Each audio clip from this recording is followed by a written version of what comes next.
সুলিবানকে চর মারায় জরিমানা হলো মেসির।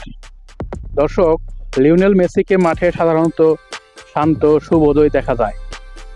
শৃঙ্খলা ভঙ্গের ঘটনায় তার নামও খুব একটা আসে না।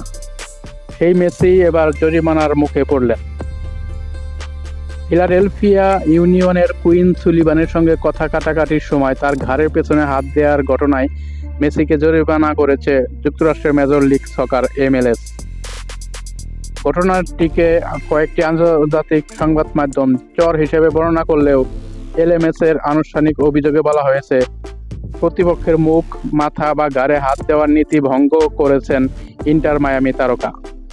জরিমানার পরিমাণ প্রকাশ করেনি লিগ কর্তৃপক্ষ। ফিলাডেলফিয়ার মাঠে গত বুধবার ইন্টার মায়ামির 2-2 গোলে ড্র হওয়া ম্যাচে দ্বিতীয়ার্ধের যোগ করার সময়ের 11তম মিনিটে ঘটনাটি ঘটে। খেলা তখন মাঠের এক প্রান্তে। মাঝ মাঠের কাছে সুলিবানের সঙ্গে কথা কাটাকাটিতে জড়িয়ে পড়েন মেসি। এক পর্যায়ে হাত দিয়ে সুলিবানের ঘাড়ের পেছনে আঘাত করেন তিনি। এরপর দুজন মুখোমুখি দাঁড়িয়ে পড়লে পরিস্থিতি উত্তপ্ত হয়ে ওঠে। ঘটনাটি অবশ্য রেফারি ফিলিপ দুজিচের চোখ এড়িয়ে যায়। পরে তিনি এসে দুজনকে আলাদা করলেও কাউকে কাট দেখাননি। ম্যাচের ভিডিও পর্যালোচনার পরই মেসিকে জরিমানা করে MLS। একই ম্যাচে একই ধরনের অপরাধে মেসির সতীর্থ ইয়ান ফ্রেকেও জরিমানা করা হয়েছে।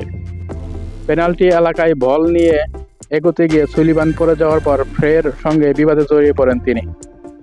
এক পর্যায়ে ফ্রে সুলিবানের ঘাড় ধরলে দুজনের মধ্যে হাতাহাতি শুরু হয়। ম্যাচের একেবারে শেষ দিকে উত্তেজনা আরও বাড়ে। বলের বাইরে আলাদা এক দফা হাতাহাতিতে লাল কার্ড দেখেন ইন্টার মায়ামির ইয়ানিক ব্রাইট ও ফিলাডেলফিয়ার কাভান সুলিবান। পরে অবশ্য স্বাধীন পর্যালোচনা প্যানেলের সিদ্ধান্তে কাভানের লাল কার্ড, এক ম্যাচের নিষেধাজ্ঞা ও জরিমানা বাতিল করেছে MLS। তো এই ছিল সর্বশেষ খেলার সংবাদ। সামনে আরও খবর পেতে অবশ্যই চ্যানেলটিকে সাবস্ক্রাইব করে রাখবেন। সবাই ভালো থাকবেন, সুস্থ থাকবেন। আল্লাহ হাফেজ।